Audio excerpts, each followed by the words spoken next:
18 December 2024 আমার খাওয়ার মধ্যে মিশিয়ে দিয়েছে, পেটের প্রবলেম হচ্ছে, তো কারণ খাবারের মধ্যে মিশিয়ে দিয়েছে, 2বার লেফটেন্যান্ট যেতে হয়েছে।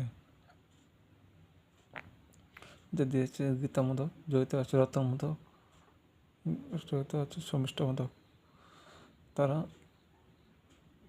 একটা মিলে করছে, তার জন্য আমি পড়াশোনার আবেদন করছি, পড়াশোনার জন্য তাদেরকে আইন ব্যবস্থা নিয়ে। এবং তারা অনেক দিকে আমাকে ইয়ে করছে, প্রবলেম আমাকে অনেক দিকে ইয়ে করছে, নির্যাতন করছে, খাবার চরম আসছে আজকে গীতার মতোকে। তার জন্য পড়াশোনা আবেদন করছে, পড়াশোনার জন্য তাদের বিধানের ব্যবস্থা নেই।